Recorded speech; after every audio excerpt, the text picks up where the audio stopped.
Bom dia, se você puder, por favor, coloque-se em pé, vamos erguer a nossa voz para cantar, dizer ao Senhor que nós estamos aqui para adorá-lo de todo o nosso coração. Cante, luz do mundo. Luz do mundo, vieste à terra para que eu pudesse te ver. Tua beleza me leva a adorar-te. Quero contigo viver. Vim para adorar-te, vim para prostrar, vim para dizer que és meu Deus, és totalmente amado. Como te amamos, Senhor, és maravilhoso para nós, para mim, eterno Deus. Eterno Deus, exaltado nas alturas, glorioso nos céus. Humilde vieste à terra que criaste, por amor pobre se fez. Vim para adorar-te, vim para prostrar-me, vim para dizer que és meu Deus, és totalmente amável, totalmente digno, tão maravilhoso para mim. Eu nunca saberei, eu nunca saberei o preço dos meus pecados lá na cruz. Eu nunca saberei.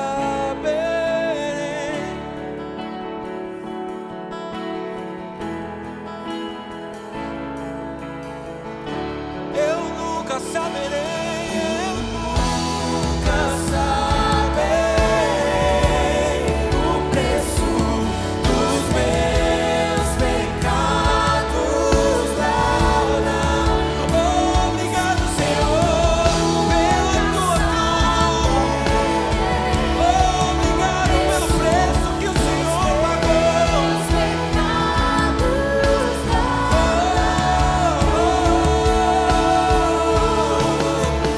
Vim para adorar-te, vim para prostrar-me, vim para dizer que és meu Deus, és totalmente amável, totalmente digno, maravilhoso.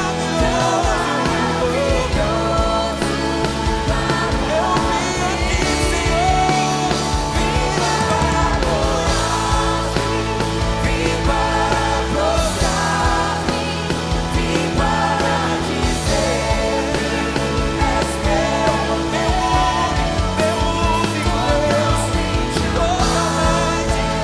totalmente digno, tão maravilhoso para mim. Vim para adorar-te, vim para prostrar.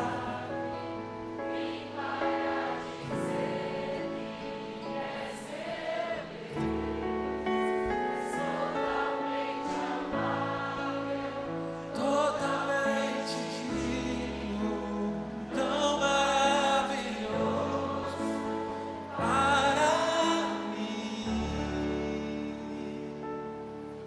Tu és maravilhoso, Senhor. Nós te louvamos porque se nós estamos aqui nessa manhã é porque o Senhor pagou um alto preço por nós naquela cruz. Te louvamos porque o teu sacrifício nos deu vida, nos deu esperança. Obrigado porque nós temos perspectiva, Senhor, de vida, e não só vida neste mundo, mas uma vida eterna e abundante ao teu lado. Muito obrigado, Senhor. Que o Senhor continue nos abraçando com essa graça tão maravilhosa, tão especial para nós. Em nome de Jesus. Amém. Amém. Bom dia, amada igreja. O Salmo 118, 24 diz o seguinte: este é o dia que o Senhor fez, nele nos alegraremos e exultaremos. Bom dia para você também que está em casa nos acompanhando pela internet. E é o seguinte, nós vamos fazer uma ginástica laboral agora. Nós vamos exercitar os músculos da nossa face, os nossos braços. E você vai dar um bom dia para o irmão do seu lado. Vai dar um sorriso bem bonito.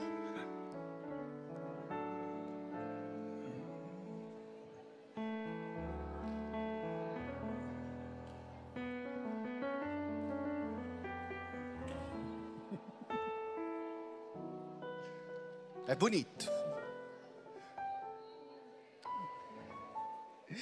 E é o seguinte, você pode sentar agora. Você que está nos visitando pela primeira vez, saiba que você é muito bem-vindo aqui neste lugar.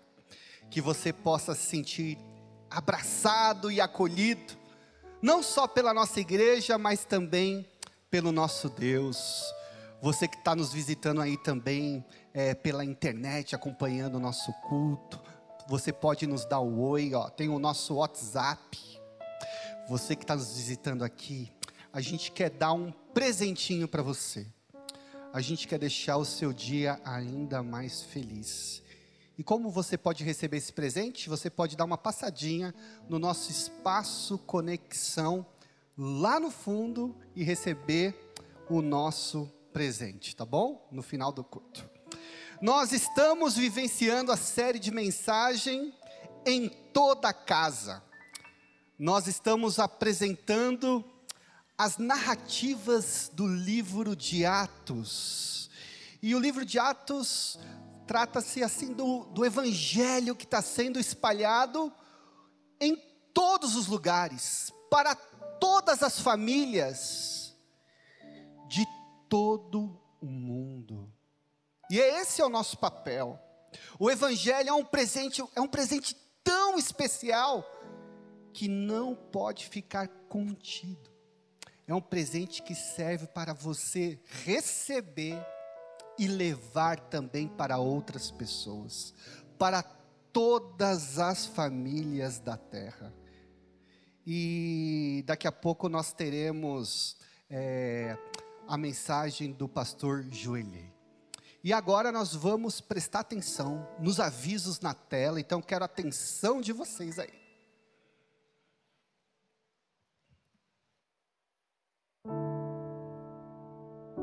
Em um mundo onde a superficialidade obscurece a verdade e procura nos moldar, somos convidadas a contemplar o espelho da alma.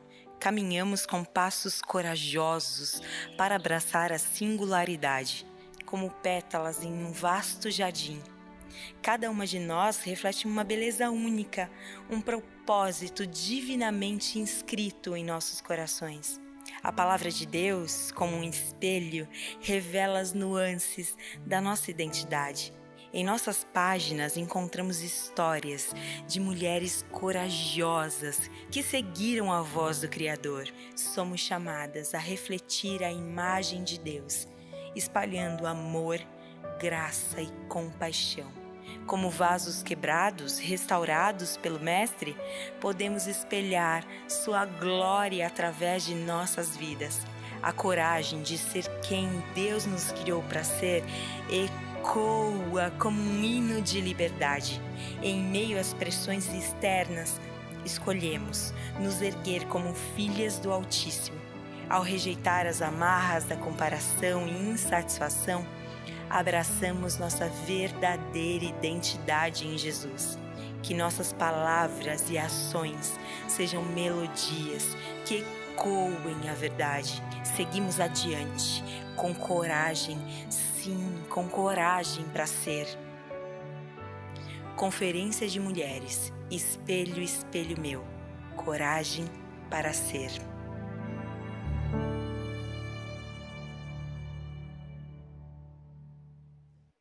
Nesta sexta-feira, dia 22, às 20 horas, no Auditório Auxiliar, o Ministério Samaritano terá o seu encontro mensal de oração. Você não precisa se inscrever, é só vir participar conosco desse encontro de busca pela presença de Deus em comunidade. Nós contamos com a sua presença. Juntos nesse encontro, vamos fortalecer nossa fé e encontraremos conforto na união da oração. Traga amigos, familiares para essa experiência transformadora. Muito bom dia, igreja. Para nós sempre é uma alegria receber missionários e receber gente boa como a Débora Munhoz. A Débora e o Jairo, eles são nossos missionários há 35 anos. Então eles são da nossa primeira geração de missionários aqui da Igreja Batista Memorial de São Paulo. E eles estiveram na Colômbia e agora no México nesses anos. E para nós é uma alegria muito grande, viu, Débora? Receber você conosco e tê-la conosco, poder ouvir e poder compartilhar com a igreja. Muito bem-vinda. Bom dia, meus queridos. Eu sou esposa do pastor Jairo Munhoz. Temos 3 filhos preciosos, a Samara, o Jairito e a Pamela. E nós, quando fomos para a Colômbia, eu era muito jovem, e fomos com o intuito de pregar o Evangelho. Mas quando eu cheguei na Colômbia, eu me deparei de que na Colômbia não era tão fácil falar de Jesus como eu fazia aqui no Brasil. Como eu podia ir casa em casa e bater nas casas, né? E a pessoa saía até oferecer um café. Lá não, pelo contrário. Nós tivemos tantas dificuldades para chegar até as pessoas. Como trabalhávamos também em partes rurais, nós não tínhamos essa liberdade de poder falar de Jesus. E muitas vezes a própria guerrilha, você sabe que Colômbia sempre sofreu com esse problema da guerrilha e do narcotráfico. E eu achava que eu estava num país em guerra sem estar em guerra, pelos problemas que nós tínhamos, que eles brigavam com o governo e quem sofria era a população. A população era a que sofria com as bombas, com tudo que eles soltavam durante a semana aí em Bogotá. Era interessante porque eu cheguei, em um ano eu estando lá, eu conseguia ver tudo o que estava acontecendo e eu dizia, o que eu estou fazendo aqui, né? Depois foi que eu descobri o que eu estava fazendo lá, né? E depois fui trabalhar também no meio de um lugar que chamava Cuibuco, um povoado, né? Um povoado bem pequeno, e lá haviam muitos guerrilheiros, mas nós fomos fazer algo de saúde, né? Eu não sei como chamaríamos aqui, mas fomos ajudar as pessoas. E quando eu me deparo, eu era a que cortava o cabelo, quando eu me deparo, estava cheio de guerrilheiros, cada um numa esquina e bem armados, né? E essas pessoas tinham o cabelo que mal eu podia ver a cabeça deles, né? E eles diziam, queremos que cortem nossos cabelos, queremos médico, queremos tudo que vocês têm. E nós tivemos que atendê-los. E eu tive que cortar o cabelo deles, mas foram muito joia, foram muito queridos, né? E gostaram do corte, porque se não gostasse eu não estaria aqui hoje. E depois eu fui trabalhar, daí eu já estava como um pouco cansada. Falei, Senhor, me dê algo como mais suave, né? Há tantos anos enfrentando a guerrilha, vendo tudo que estavam fazendo. O Senhor me deu uma oportunidade maravilhosa, que eu acho que ninguém tem essa oportunidade. Fazer um programa de televisão gourmet e ter nesse programa 2 minutinhos para você falar de Jesus para toda Bogotá. E eu dizia, Senhor, isso era o que eu queria. E Deus me deu essa oportunidade. Daí surgiram classes de culinária, aconselhamentos, evangelismo, gente ligando para minha casa. Meus filhos diziam, mãe, já não queremos mais, né? E pessoas pedindo ajuda. Foi uma oportunidade que Deus nos deu, que eu tenho dado graças até hoje. eu gosto muito da gastronomia e o que eu faço é para o serviço do Senhor. Então eu consigo conciliar gastronomia com o evangelismo, com o ministério. E isso é algo que o Senhor nos deu. Depois desse tempo, já sentimos que Deus nos queria no México. E lá chegamos no México, com o mesmo propósito que eu tinha: trabalhar com mulheres, cabeça de família, ensinando a produzir, ensinando a trabalhar para que cuidem dos filhos em casa, evangelizando, junto com meu esposo, preparando pessoas para ir para países muçulmanos. Muita coisa o Senhor abriu a porta, mas eu já era uma catedrática nisso, né? Então, para mim foi algo maravilhoso, mas pela pandemia tivemos que voltar para a Colômbia, pelo convênio médico e por tudo. Agora o México fechou as portas e eu estou aqui pedindo para vocês que orem para que o Senhor abra as portas para que a gente volte para o México o mais rápido possível para eu continuar o meu trabalho. Muito obrigada pelas orações todos esses anos, né? 35. E muito obrigada por tudo que vocês fazem pelos missionários. É gostoso pensar de que Jairo e Débora, eles foram respostas. Ela não sabia nem o que fazer, mas eles eram a resposta de Deus para a necessidade daquele povo. Quando Deus os chamou para ir ao México, a primeira resposta da Débora comigo foi: eu não vou de novo para um lugar de narcotráfico. Eu não vou de novo para um lugar difícil. E ela falou: nós não vamos nem que a vaca tussa para o México. E o Jairo falava: não, nós agora queremos ir ao México. E a primeira resposta da esposa é: não, nós não vamos. E sabe de uma coisa? Depois de 1 ano a Débora voltou. Ela voltou e ela disse: sim, já estou pronta. Já estou pronta para ser resposta. Resposta de Deus à necessidade que há no México. Ela descobriu de volta que não é pela força dela, não era se o lugar era bom ou ruim, se de novo no México eles iam enfrentar narcotráficos e guerrilhas, mas o importante é que eles sabiam que eles iriam ser resposta. E nesses anos que eles estão no México, mesmo online, o Jairo tem ensinado em várias escolas bíblicas, tem desafiado pessoas, tem pregado em muitíssimas igrejas. Mesmo agora online, eles estão continuando o trabalho no México, mesmo da Colômbia. Nós precisamos ser resposta. Resposta de Deus para um mundo que precisa do Evangelho. Hoje nós vamos levantar e vamos orar. Vamos orar por Haiti, com revoluções começando de novo no Haiti, com as fronteiras sendo fechadas com a República Dominicana e as pessoas tentando fugir no último minuto da fronteira fechada. Vamos orar pelo Marrocos, pelo terremoto de semana passada e por milhares de pessoas que morreram, mas milhares de pessoas agora desabrigadas, sem casas. Vamos orar pela Líbia, onde nós não podemos ir agora na Líbia, mas nós já temos missionários lá perto.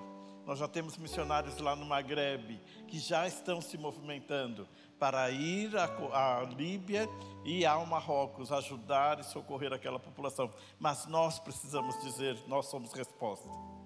Nós somos resposta, nós somos aqueles que vamos orar, aqueles que vamos contribuir, aqueles que vamos ir com aqueles que já estão lá, sendo resposta. Então, Débora, muito obrigado, porque você foi resposta. Vamos levantar e orar? Senhor, obrigado, porque a Débora e o Jairo, há 35 anos atrás, levantaram como jovens, casados, indo para um lugar tão difícil, mas sabendo que eles iriam ser resposta do Senhor para aquele povo. E obrigado, Senhor, porque em todos esses anos, eles puderam plantar aquelas 10 igrejas, eles puderam evangelizar, puderam ajudar famílias, puderam, ó Pai, dar da Tua salvação a muitos que estavam lá esperando. E da mesma maneira agora, eles indo ao México, nossa oração é que o Senhor abra as portas, Que o Senhor, ó Pai, de novo os leve e que eles de novo estejam prontos para ser resposta do Senhor a um povo necessitado. Da mesma maneira, ó Pai, nesta hora nós oramos como igreja pelo povo lá no Rio Grande do Sul, com as enchentes e com desabrigados, as pessoas com necessidades. Oramos, ó Pai, por as revoltas ali no Haiti, para que o Senhor, ó Pai, esteja dando graça àqueles que estão naquele país para suportarem as perseguições, suportarem, ó Pai, as revoltas.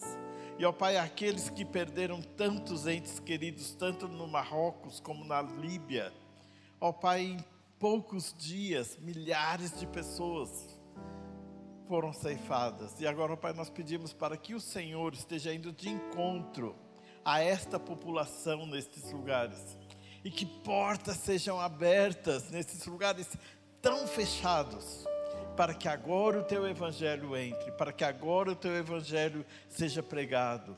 Ó Deus, usa-nos como igreja, para que continuemos sendo resposta, com a Tua palavra, enviando missionários, para mostrar do Teu amor a um mundo perdido. Esta é a nossa oração, ó Deus, em nome de Cristo Jesus. Amém. Muito obrigado, Débora. Deus abençoe.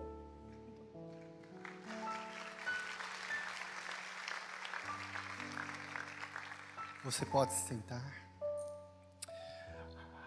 Agora pela manhã, no culto das 9h30, nós tivemos uma mensagem muito impactante a respeito de missões. E o pastor Daniel Reis, ele desafiou a igreja, mostrando o quanto que missões é uma responsabilidade da igreja. O sustento missionário é a nossa responsabilidade. E a nossa igreja, ela tem um compromisso com cerca de 20 famílias missionárias. E você pode fazer um compromisso missionário. E a igreja, ela quer mostrar um canal para vocês. E eu gostaria de passar um vídeo de como você pode ter esse compromisso missionário aí facilitado pelos nossos aplicativos. Pelo nosso aplicativo. Abra o aplicativo da igreja instalado em seu celular. No menu inferior, clique em Contribuições. Depois, clique no ícone Colabore na área de missões. Você será direcionado ao nosso site. Preencha com seus dados pessoais e dados do cartão de crédito. Na área de recorrência, clique em Mensal. Assim, sua contribuição será feita automaticamente, mensalmente, pelo seu cartão de crédito. Escolha a melhor data para a recorrência e então clique em Finalizar. Eu gostaria de ler um texto bíblico com vocês, de 2 Coríntios 9:7, que diz o seguinte: que cada um dê a sua oferta, conforme resolveu no seu coração, não com tristeza, nem por obrigação, pois Deus ama quem dá com alegria. A Bíblia fala de um sentimento por detrás das nossas ofertas. Nós vamos adorar a Deus agora por meio dos nossos dízimos e por meio das nossas ofertas. Eu quero pedir a tarja dos nossos meios. E as nossas crianças lá no Vila Kids, elas têm um momento do culto delas, que elas levam as ofertas também. E as crianças, elas fazem isso com alegria. E é natural da criança a alegria. Então, tudo aquilo que elas fazem de maneira intensa, despojada. Então, elas gostam do momento e elas vão todas juntas de uma vez assim. E a Bíblia fala desse sentimento, que a gente tem que dar com alegria. E eu quero dar 3 razões por detrás desse sentimento. A primeira razão que eu quero dar é porque é um investimento naquilo que é eterno, no reino de Deus. Nós estamos participando da obra de Deus. E participar da obra de Deus, participar daquilo que é eterno, é motivo de alegria. A segunda razão é porque Deus tem cuidado de nós. Quando nós entregamos, devolvemos os nossos dízimos, quando nós damos as nossas ofertas, nós estamos reconhecendo o cuidado de Deus pelas nossas vidas, o pão nosso de cada dia, que Ele tem nos sustentado, e isso é motivo de alegria. Então olhe para a sua vida e sinta o contentamento por aquilo que Deus tem feito na sua vida. E a última razão, porque nós somos um povo alegre, nós somos um povo que fomos alcançados, um povo alcançado pela graça de Jesus. Jesus nos salvou, nós temos a alegria de estarmos na presença dEle, nós temos a alegria do Espírito Santo em nossas vidas, e isso é motivo de nós darmos as nossas ofertas, devolvermos os nossos dízimos com alegria. Então vamos ficar de pé e vamos adorar o nosso Deus. E você pode trazer a sua oferta aqui na frente, ou pode fazer isso também pela nossa tarja lá, pelos nossos mecanismos de oferta. Deus abençoe.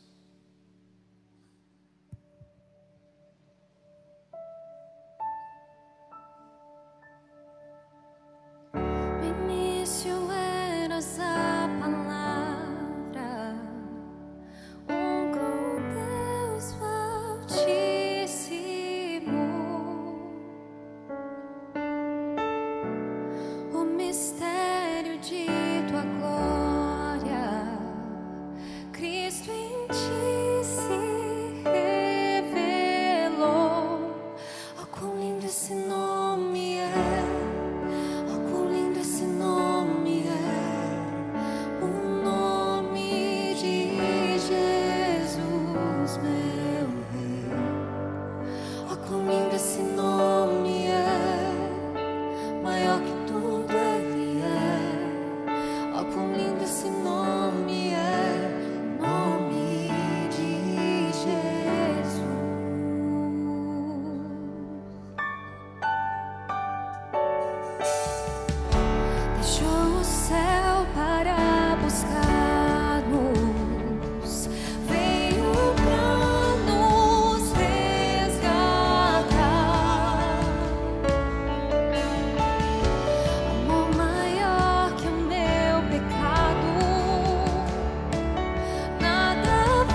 Você pode sentar por um momento.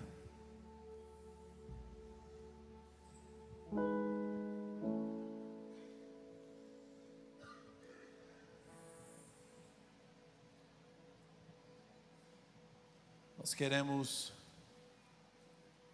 com essa canção, orar por você agora. Nós queremos clamar o nome de Jesus, o poder que há no nome de Jesus, em favor da sua vida, em favor do seu coração, pela sua casa, pela sua família. Nós cremos que tudo que nós precisamos, o nome de Jesus é poderoso para nos suprir. E a Ele nós queremos, por meio dessa canção, clamar com muita fé de que esse nome poderoso pode fazer grandes coisas no nosso meio neste momento. Então, com seu coração aberto, receba essa oração em nome de Jesus.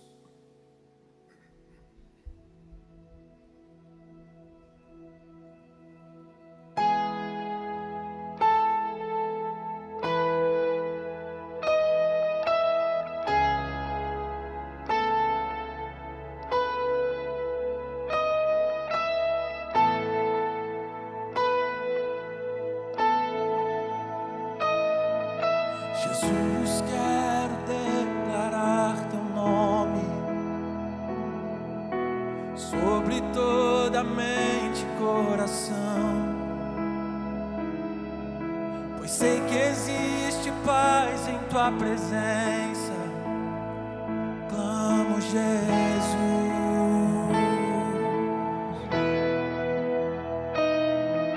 Jesus, quero declarar teu nome, quebrando os vícios dessa geração. Declaro que há esperança e liberdade. Clamo Jesus.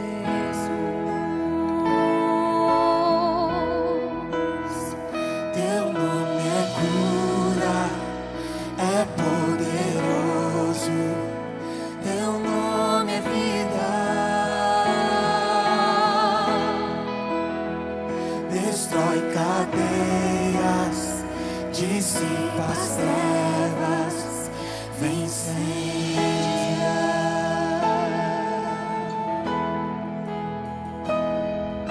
Jesus, quero declarar teu nome sobre toda alma em depressão,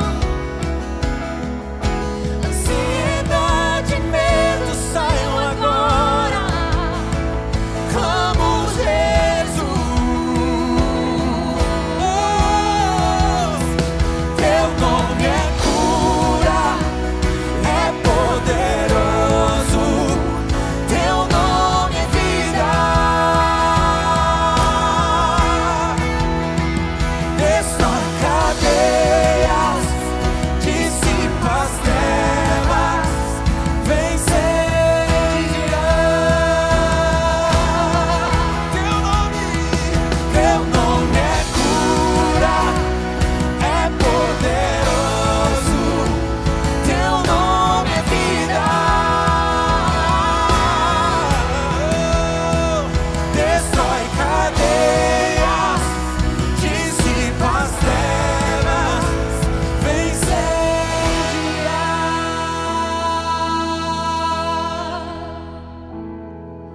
Declare pelas ruas o nome de Jesus. Sobre a escuridão Ele vai trazer a sua luz. Sobre sua família, clame o santo nome de Jesus.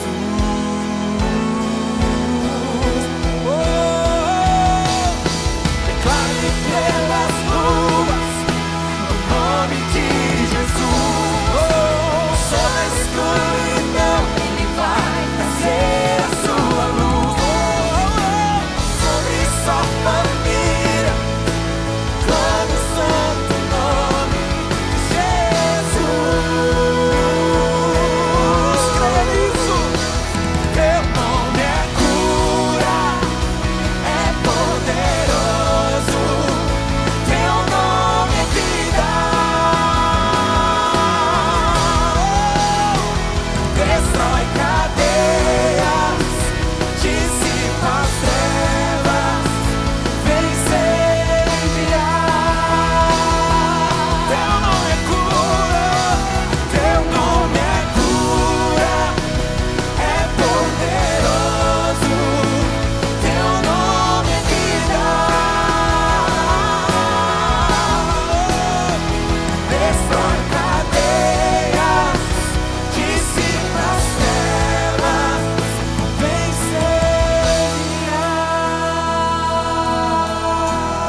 sobre toda alma em depressão, ansiedade e medo saiam agora. Clamo Jesus.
Bom dia. Se nós tivéssemos que musicar o livro de Atos dos Apóstolos, essa é a música. A gente podia usar essa música. Se Lucas fosse músico, ele ia compor essa canção. Que se você prestou bem atenção nessa canção, ela fala tudo aquilo que em texto de Atos dos Apóstolos faz. Invade a casa, cura, coloca fé nas pessoas, transforma as famílias. É isso aí. Que beleza, né? A gente podia orar e ir embora. Obrigado, Felipe. Obrigado, banda. A gente podia fazer uma oração aqui e terminar tudo. Mas tá bom, vamos lá. Atos dos Apóstolos tem mexido no coração da gente nesse ano. E tem sido muito importante, porque o Atos dos Apóstolos tem demonstrado o quanto os atos do Espírito Santo são verdadeiros, reais e irrevogáveis. E nós somos produto disso. A igreja existe, nós estamos aqui, porque nós somos produto desse movimento que Atos dos Apóstolos provocou.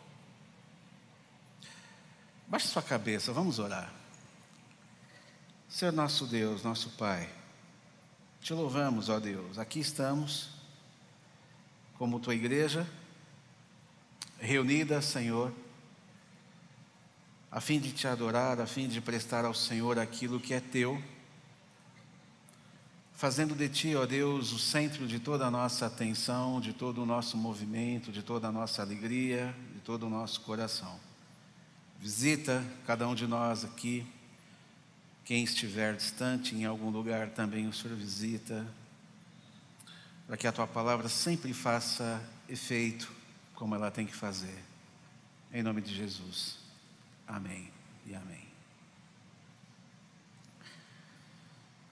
O apóstolo Pedro, falando aos apóstolos em uma reunião entre eles, no capítulo 15 de Atos dos Apóstolos, o famoso concílio de Jerusalém, lá no versículo 7 ao versículo 11 de Atos dos Apóstolos, capítulo 15, ele diz assim: olha, aqueles que não são judeus receberam o Espírito Santo, sem ter a necessidade de cumprirem a lei de Moisés, pois a salvação é pela graça do nosso Senhor Jesus Cristo. Graça oferecida aos judeus, graça oferecida aos não-judeus. É impossível impedir que Jesus entre nas casas. Ninguém segura a pessoa do Espírito Santo de Deus que entra com a autoridade de Cristo nosso Senhor. Ninguém segura. Não há distinção entre os que vieram de Moisés e os que estavam no meio do caminho, em outras casas. Barnabé e Paulo testemunharam milagres, testemunharam sinais e maravilhas no meio daqueles que Moisés não influenciou. No final desse concílio do capítulo 15, Tiago, o apóstolo, ele dá o seu parecer, um parecer favorável aos irmãos não judeus. E então Barnabé e Paulo comemoram, retornaram a Antioquia junto com alguns outros irmãos designados, e essa aprovação de Antioquia animou Paulo e Barnabé. Eles foram aceitos. A princípio, não se podia pregar o evangelho fora de Jerusalém. E aí os apóstolos, na pessoa de Paulo e Barnabé, incentivam isso, e Pedro, na sua sabedoria, não é à toa que Jesus o levantou com todos os seus percalços, mas na sua sabedoria ele vem e define exatamente: olha, nós precisamos ir além das nossas fronteiras. Pois é, Barnabé e Paulo voltaram, portanto, então, às igrejas, a visitar as igrejas que eles tiveram contatos. Eles vão às casas. E olha, ir em toda a casa é ordem de Jesus, de acordo com Mateus 28. Nós vimos o testemunho da Débora aqui, né? Aliás, Débora, se precisar de alguém para degustar no programa de gastronomia, eu estou à disposição. Está chegando o horário aqui, né? Pois é, em Jerusalém, no capítulo 15, então, esse concílio termina.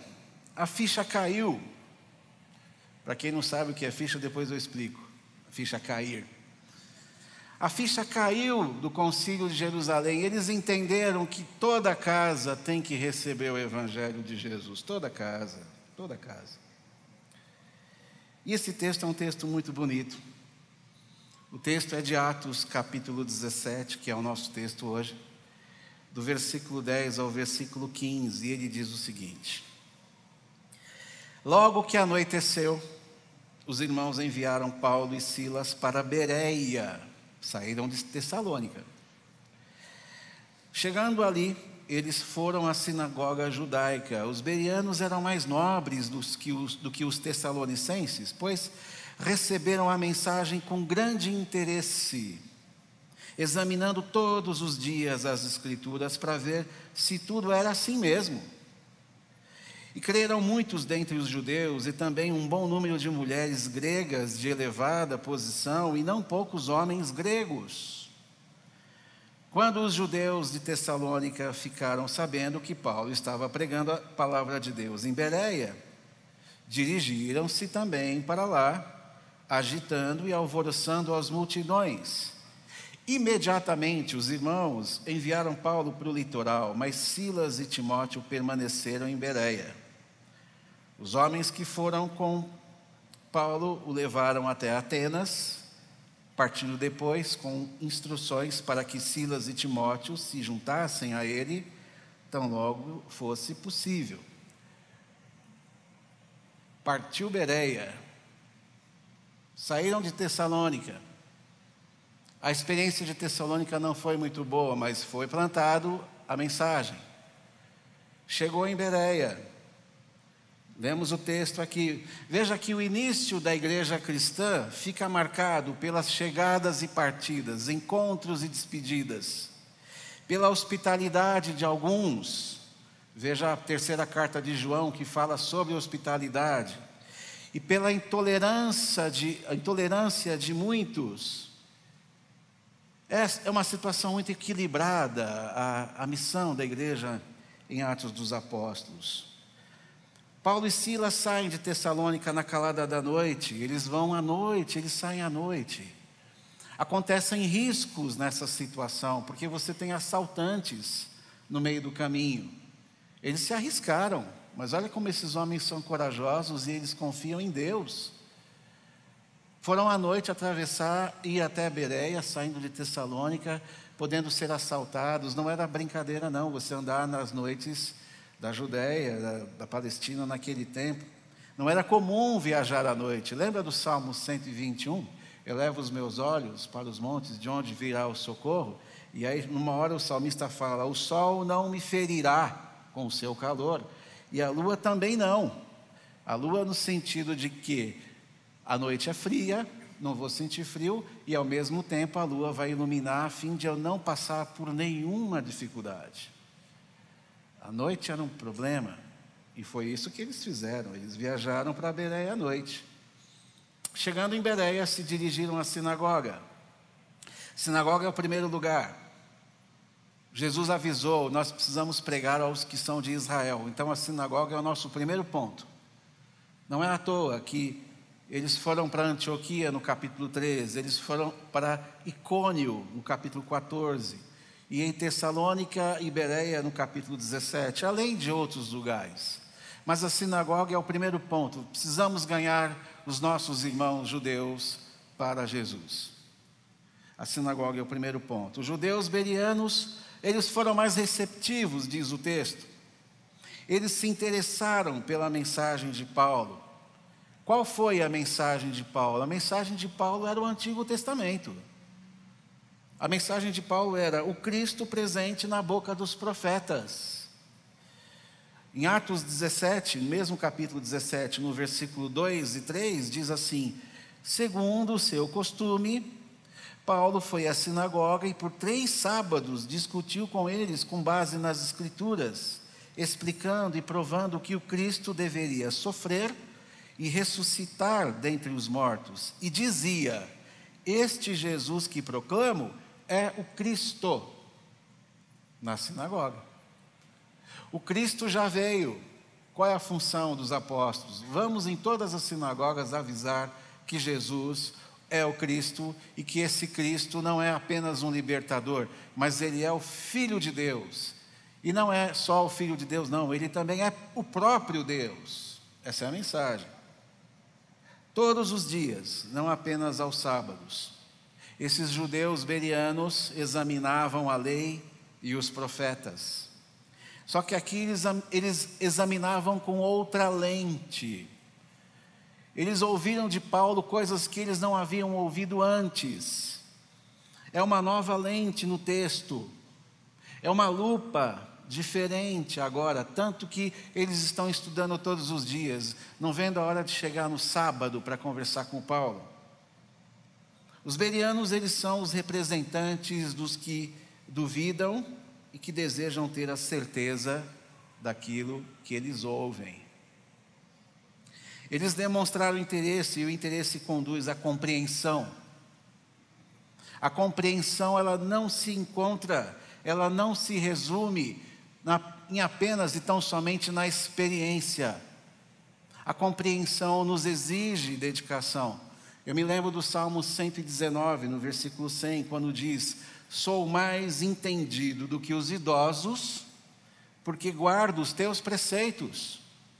Sim, a experiência é importante, claro, mas a compreensão e a busca dela supera. Alguém com experiência e com compreensão tem tudo na mão. Alguém que carrega consigo a experiência do Evangelho, mas sabendo que Evangelho é esse, tem uma compreensão melhor. Nessa constante investigação, o Espírito Santo falou com eles. E o Espírito Santo nos instrui em nossa leitura, ele nos instrui no nosso estudo. O Espírito de Deus ilumina aquilo que nós lemos. O Espírito Santo, ele é o único autor que fica do lado do leitor. Todas as vezes que você for ler a Bíblia, ore e peça para o autor estar do seu lado, porque o autor vai te ajudar a entender. Eu não tenho condição de ler com outros autores os livros que eu posso ler, mas a Bíblia eu posso.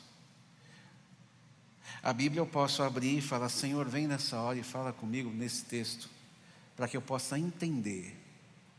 E Deus vai falar: vou te ajudar.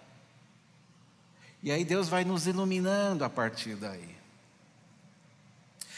Muitos judeus creram. Bom número de mulheres gregas da elite também creram. Essas mulheres eram mulheres independentes, diferente das judias. As judias não eram independentes, elas dependiam dos maridos. As mulheres gregas não. Elas eram mulheres de negócios. Lembra de Lídia, na Macedônia? Lídia abriu a porta da sua casa como ponto de pregação. A mulher ela trabalhava com púrpura, tinturaria, era uma mulher independente, veio da Macedônia. As mulheres gregas, elas tinham opinião, e elas ouviram Paulo e falaram: não é que ele tem razão? Bem como também homens de origem grega, judeus, gregos, todos creram. Só que os judeus de Tessalônica, antes disso, ficaram sabendo que o Paulo estava pregando a palavra de Deus em Bereia. Opa, vamos lá, vamos criar um problema lá também. Missionários no sentido contrário. Foram até a Bereia para impedir. Só que veja, a Bíblia, ela esclarece e ao mesmo tempo incomoda. A palavra de Deus serve para esclarecer e serve para incomodar. Alguns esclarece sim, a outros incomoda muita gente. Em razão disso, os irmãos levaram Paulo ao litoral para ir para Atenas. Paulo, está na hora de queimar o chão. Nós fizemos a nossa parte, mas a coisa está ficando tensa aqui na Bereia, e aí acho que é melhor você ir. O Silas e o Timóteo ficaram. Paulo foi levado. Mas Paulo instruiu para que Silas e Timóteo fossem logo, em breve, encontrá-lo. E isso acontece em Corinto, no capítulo 18. O incômodo daqueles irmãos, ou daqueles muitos judeus, foi que eles ouviram que Jesus é o Messias, é Deus, e que ele esteve entre os homens. Isso os incomodou. Como assim? Nós temos o Antigo Testamento à nossa disposição. Vocês estão dizendo que ele já veio, ele já está entre nós, ele já fez o seu papel e ainda por cima ele é Deus. Por outro lado, alguns judeus se submeteram à profecia cumprida, não é? Outros judeus desejaram desmoralizar Paulo por trazer essa mensagem do Evangelho com base no Antigo Testamento. Paulo entra na sinagoga com a nossa Bíblia para falar que o Messias nosso já veio. Quanta petulância! Entra na nossa sinagoga, abre os nossos rolos e diz: ó, está vendo isso aqui? Ele já veio. Está vendo esse texto? Já veio. Está vendo esse? Já chegou. E sabe quem é esse aqui? Não, é Deus. Ele é o enviado, ele é o Messias, ele é o Cristo enviado, mas ele é Deus, e ele veio entre nós, ele esteve entre nós, ele nos visitou. Veja, a palavra de Deus está além de nós. Os judeus bereanos tiveram que se submeter e entender até melhor o que eles achavam que já sabiam. A palavra de Deus nos surpreende nesse aspecto. E é ela que vence. A mensagem do Evangelho é que a lei é submetida a Cristo, bem como a profecia possui Cristo como seu alvo. A lei e os profetas sendo explicados em Jesus chamou a atenção, despertou a curiosidade, porque tudo se encontra nele e se esgota nele. E isso é tão suficiente, mas tão suficiente, que precisava ser calado. Ele trouxe tudo o que a gente não queria ouvir. Ele trouxe tudo aquilo que nós estamos tentando jogar lá para frente, e ele resumiu em alguns sábados aquilo que no Antigo Testamento nós estamos tentando entender. Ele precisa ser calado, ele precisa ser aquietado. Fugiu, mas fugiu porque tinha que fugir. O verbo, a lei e a profecia se unificaram, invadindo a casa, fazendo morada. Vieram os tessalonicenses em direção a essas casas. Tentaram arrancar Jesus de dentro dessas casas. Eles não conseguiram. O Paulo foi embora, mas Jesus ficou. É interessante, Paulo e os outros, eles não enfrentaram os opositores. E não deveriam enfrentar, porque eles precisavam continuar, eles precisavam seguir adiante. Como assim enfrentar os opositores? Nós vamos comprar briga, por quê? A palavra de Deus foi plantada, a palavra de Deus está acima de nós. A palavra de Deus não precisa do meu argumento. Você ouviu, agora é com você e Deus. Eu não vou te convencer, eu não tenho essa capacidade. Eu não sou Deus, eu não sou o Espírito. Mas o Espírito vai te incomodar. Ele vai tirar teu sono. Ele vai fazer você ter uma dor de barriga. Vai ter um butterfly, como diz o americano, né? Vai dar emoções no seu coração, vai mexer na tua alma. Você não vai ficar sossegado. Silas e Timóteo, estou indo, mas venham logo. Pois é, existem outras casas. Versículo 15. Paulo não se defende, a palavra de Deus está além de nós. Assim como os bereanos, a nós, Jesus não nos foi revelado em sonhos, em visões. Você não conheceu Jesus em sonho e em visões. E se Jesus se apresentou para você de alguma forma, tudo começou através da Escritura. Nós temos 2 testamentos. São 2 testamentos, a Escritura que ensina quem é Jesus. Eu conheço, eu descubro a respeito de Jesus a partir de 2 testamentos. No 17, 2 e 3 que eu li agora, naquele finalzinho, e dizia, este Jesus que proclamo é o Cristo. Paulo vai dizer, ele é o Cristo. O Pedro, antes disso, havia lá no Evangelho dito que tu és o Cristo. É o enviado de Deus. E o enviado de Deus é o Deus enviado. Deus veio a nós. Isso para o judeu deu um problema. Por isso a questão é que se Jesus deve ser visto como Filho de Deus, servo sofredor, sim, mas no fim de seu ministério, ele é visto como o poderoso na cruz. Eu olho para a cruz e vejo, está na cruz um poderoso, está sofrendo sim, mas ele é poderoso. Considerando que na sua humanidade, a sua divindade é quem se destacou. Veja que como um bebê, no seu nascimento, Jesus ameaçou reis. Herodes ficou sem dormir, Herodes chega para os magos, olha, vai lá, encontra eles, e se você encontrar, corre aqui e me diz onde ele está. Um bebê. O que é isso? Que vergonha, o Herodes. Na sua juventude, ele foi admirado pelos mestres da lei, com 12 anos. Onde é que você vê por aí crianças de 12 anos falando com autoridade divina do jeito que Jesus falou? De vez em quando a gente encontra alguns pregadores mirins, né? Mas não é desse jeito não. Em seu ministério há uma ameaça aos fariseus. Os fariseus se sentem ameaçados. A sua divindade se destaca. Eu não sigo o Jesus de Nazaré. O Jesus de Nazaré, ele é o objeto da história. O Jesus de Nazaré, todo mundo manipula. Todo mundo fala como ele é. Todo mundo desenha do jeito que quer.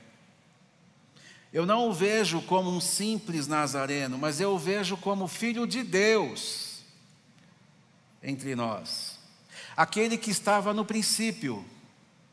Aquele que já era Deus antes de nascer.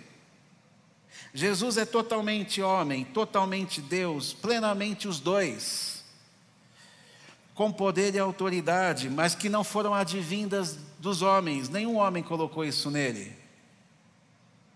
Até então nós estávamos segundo Adão. Mas eu sigo o Cristo, o Filho de Deus, aquele que é meu Senhor. Ele é quem me chama de amigo, João capítulo 15. Porque ele não se revela aos servos, ele se revela aos amigos. Mas quando Jesus olha para mim e fala, e aí meu amigo? Eu não falo, oi meu amigo, não, eu falo, ô Senhor. Porque eu sei que ele quer ser meu amigo, mas eu considero como Senhor e continuarei considerando. Ele quer revelar-se a mim, mas eu continuo sendo seu servo. Porque foi ele que me criou. Ele estava desde o princípio. Ele não é um camarada, ele não é um comparsa. Ele é filho de Deus. É isso que os bereanos estavam começando a entender. O Senhor se humilhou, se esvaziou, Filipenses 2, mas não deixou de ser Senhor. Na minha mente é o Senhor da cruz, é nele que eu me glorio. Eu me glorio no Senhor da cruz, eu me glorio no Senhor que é Jesus. Os judeus bereanos puderam ler. Eles leram Isaías, abriram Isaías e começaram a perceber o servo sofredor. Abriram em Zacarias e começaram a perceber o rei humilde num jumentinho entrando em Jerusalém. Abriram em Zacarias ainda e viram lá o pastor ferido. E aí então eles começaram a identificar que este era o próprio Filho de Deus, o próprio Jesus, mas que apesar de tudo ele, mesmo sendo servo sofredor, mesmo um rei humilde, mesmo um pastor ferido, ele era poderoso. Hoje nós não podemos, ou hoje não podemos nos deixar levar por um discurso de um Jesus reduzido, e a palavra de Deus nos ajuda a isso. Nós não podemos reduzir Jesus a nada. O Senhor Jesus na nossa vida muda toda a nossa história, muda os nossos trajetos, muda a nossa concepção de viver.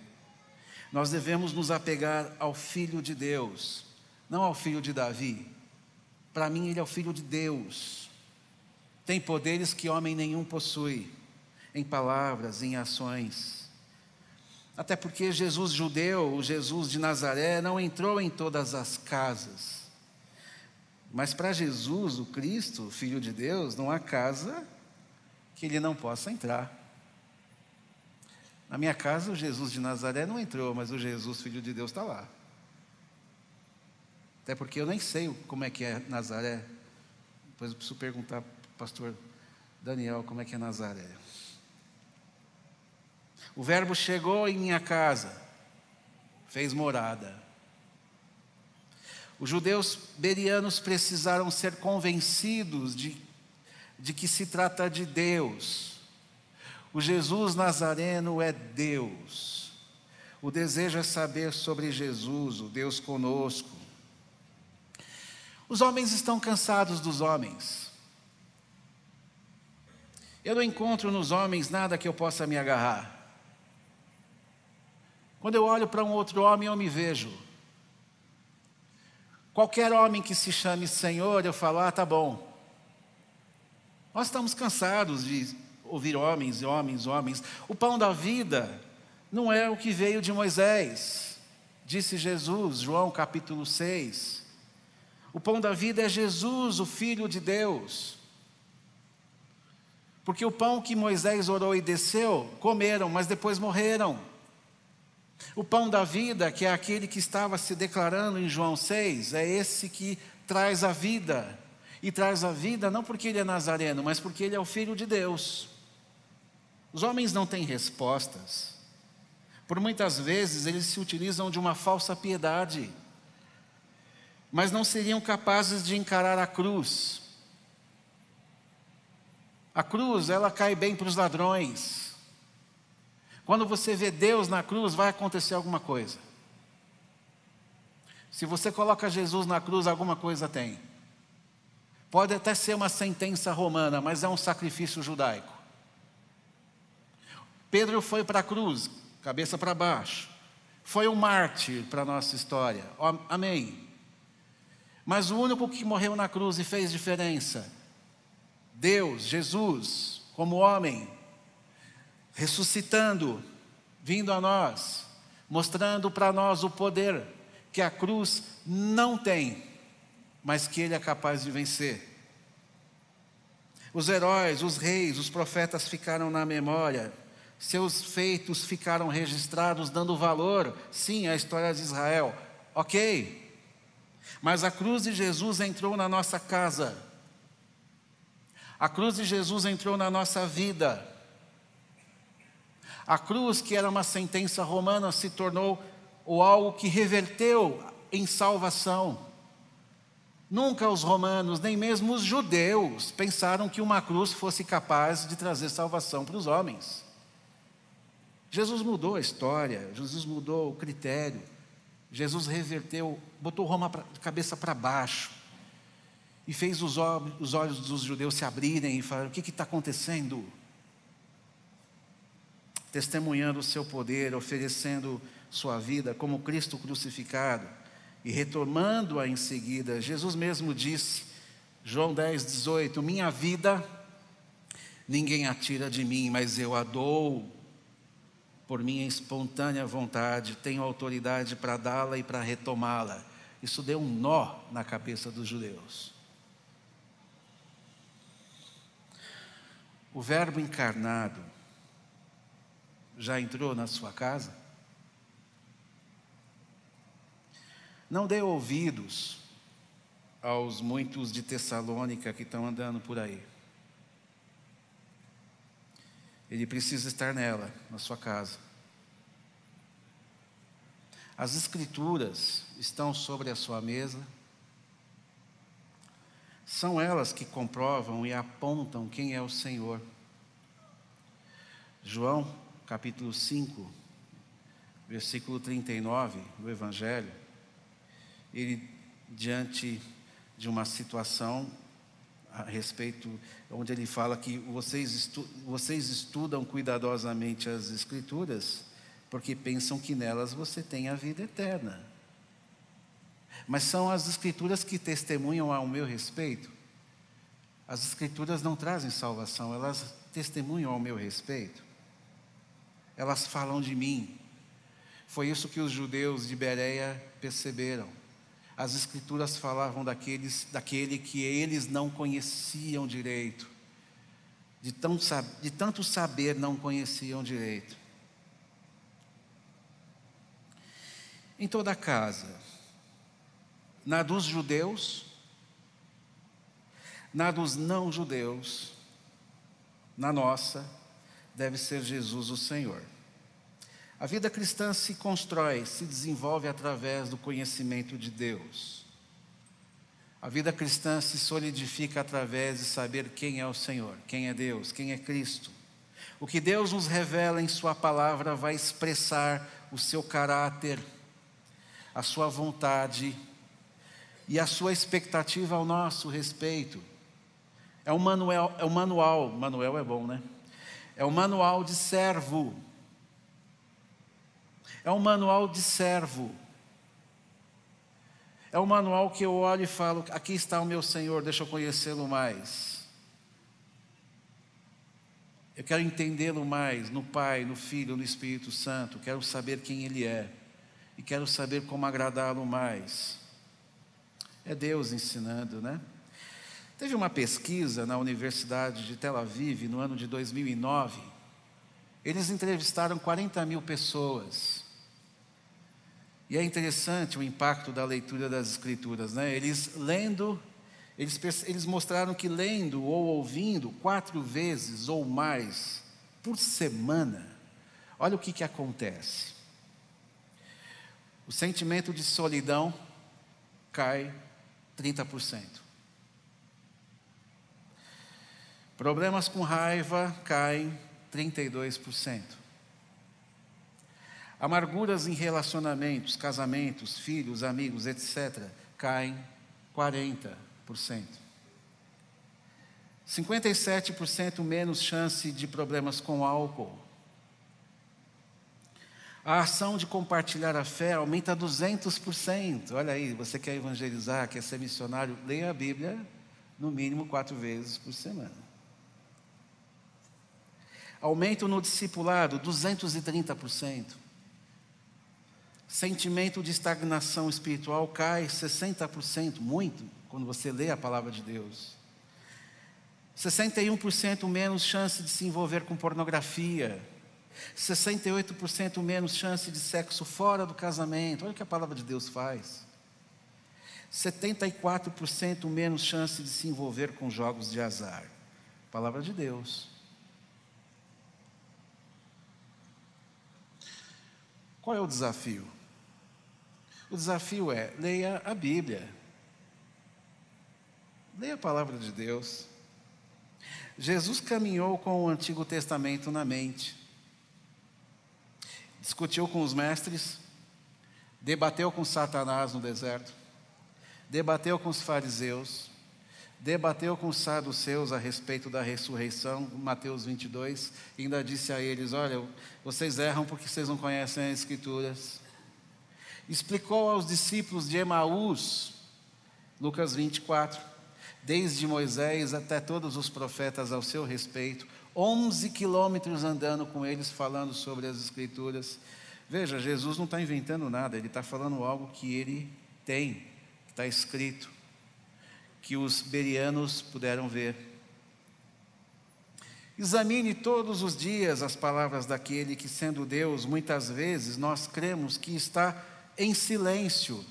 Aquela pergunta que você faz: onde está Deus? Olha, abra a palavra de Deus e perceba. Onde é que Deus foi parar? Deus está me vendo, Deus está olhando para mim. Olha para a palavra de Deus. Por que Deus não faz nada? Olha para a Bíblia e veja o que Ele faz. Ele nos deu, de Gênesis a Apocalipse, coisas para nós entendermos ao seu respeito, na pessoa do Pai, do Filho e do Espírito Santo. O que está acontecendo que nós não estamos entendendo? O Espírito Santo convenceu os judeus daquilo que eles não sabiam. A palavra de Deus vem nos resgatar de um mundo pragmático, cheio de atalhos. É hora de parar e pensar, observar a palavra de Deus com mais afinco. A leitura da Bíblia é um ato espiritual. A leitura da Bíblia não é apenas um ato racional. É um ato consciente. É espiritual e consciente. Onde Deus é conhecido em primeiro lugar e em seguida o Espírito Santo traz renovação e paz a cada leitura. É impossível ler a palavra de Deus e sair do mesmo jeito. Impossível. Ela traz transformação, sim, é uma leitura espiritual. Ela muda o nosso caráter, ela muda a nossa mente, ela nos traz paz. É a sua palavra. Nós não idolatramos a palavra, nós idolatramos o Deus da palavra, que se utiliza da sua palavra para nos mostrar quem Ele é. Por isso que eu não arrego o pé dela, porque eu conheço Deus aqui. É aqui que eu vou entender quem é o Senhor. E eu não erro à medida em que eu estou aqui. E eu me consolo, ou sou consolado à medida em que eu estou aqui. A nossa tarefa, como Paulo e Silas, é a de proclamar aquele que o Antigo Testamento nos revela, sendo o mesmo no Novo Testamento, que cumpriu o que Deus havia dito. E é Senhor, porque como Deus, estando entre nós, se entregou na cruz, atraindo a todos, atraindo todas as casas, entrando nessas casas, fazendo delas a sua casa. Leia a Bíblia. E o segundo desafio é que nós devemos lutar. Lutemos para que nós e a nossa casa sejam um farol para outros. Não importa qual é a nossa casa, a casa em que você está. Não que nós sejamos perfeitos, mas porque o perfeito está nela. A minha casa só pode ser exemplo, porque quando eu abro a porta e alguém entra, esse alguém vê quem? O perfeito, Jesus. Eu estou cheio de problemas, eu tenho dificuldades, eu sou pecador. Sim, mas quem está na minha casa é o Senhor. Ué, mas Ele entra na tua casa? Ele entra na casa de qualquer um. E Ele pode ser impedido? Os de Tessalônica tentaram, se deram mal. Ele entra na casa de quem Ele quiser. E quando ele entra, ele faz morada. E olha, segura, porque ele não vai embora tão já. Prepara almoço, café, janta. Habite, pois, ó Deus, eu e a minha casa, Josué 24, Assembleia de Siquém, eu e a minha casa serviremos ao Senhor. Eu não sei vocês e os deuses dos vossos pais, mas eu e a minha casa vamos servir ao Senhor. É a nossa luta, é a nossa briga. Eu não sou perfeito, mas o perfeito está na minha casa, e Ele na minha casa, Ele manda. Ele me ensina, Ele me corrige, Ele me mostra onde eu estou errado. Ele fala, não é aqui, é ali. Eu só vou obedecendo. Vou pedindo desculpa e vou obedecendo. Deus é assim. Ah, Senhor, não entra na minha casa não, porque eu não sou perfeito. Eu sei que você não é, mas eu sou. E é por isso que eu preciso entrar, para mexer nessa história que é a tua vida. E não adianta me impedir, porque eu vou arrebentar a porta. Eu sou Deus. E eu te comprei na cruz. Você acha que você não vai querer? Eu quero, eu vou entrar. Eu quero te salvar. Essa cruz não foi brincadeira. Você acha que agora você vai chegar e dizer que essa casa você não entra? Não entro. Eu não só entro, como te convenço que eu devia ter entrado há muito tempo. Não brinca comigo, eu sou Deus. Eu posso muito mais do que você imagina. Isso me faz descansar. É o nosso testemunho, é o testemunho da nossa casa para todas as casas. O Verbo chegou em minha casa e fez morada. Sim, eu amo a mensagem da cruz. Até morrer eu vou a proclamar. Eu vou levar comigo a minha cruz, até por uma coroa eu trocar. Amém.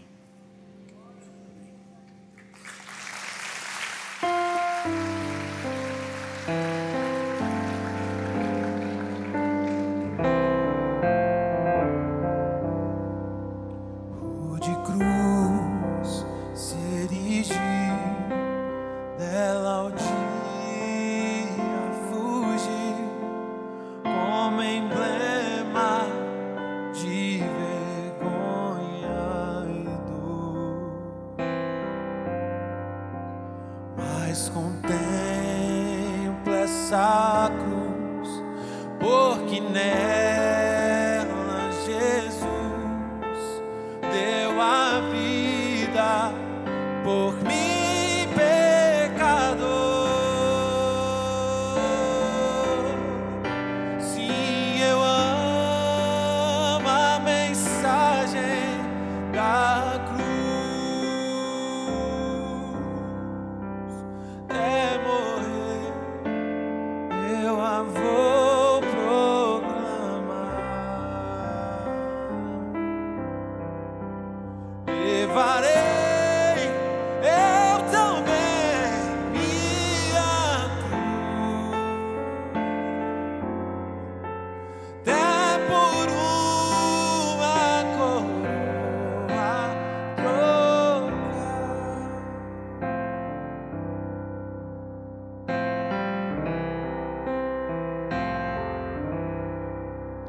Eu aqui com Jesus, a vergonha da cruz, quero ser.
Deus.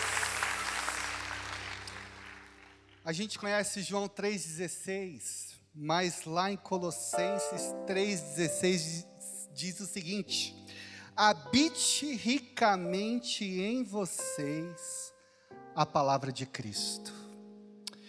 Que você, durante a semana, possa meditar na palavra de Cristo.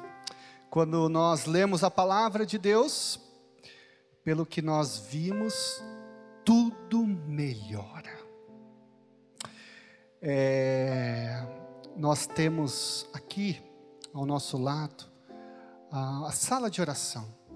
Se você às vezes não está conseguindo ler a palavra de Deus, se a sua alma está pesada, se você precisa clamar por Jesus, ajuda por Jesus, dê uma passadinha lá, tem gente querendo orar por você. Nós temos também a nossa livraria, que é uma oportunidade também de você ter acesso a ferramentas que vai ajudar você a entender a palavra de Deus. Então, dê uma passadinha lá na livraria. Vamos orar. Senhor Deus e Pai, nós te agradecemos por essa mensagem, te agradecemos pela tua palavra, porque ela é rica, ela é poderosa e ela transforma as nossas vidas. Que a tua palavra venha habitar ricamente em nossos corações, e que a tua graça, a graça do Senhor Jesus, o amor de Deus Pai e a doce presença do teu Espírito Santo seja com todos aqui, para todos sempre. Amém. Que Deus abençoe você também, que está acompanhando de casa. Amém.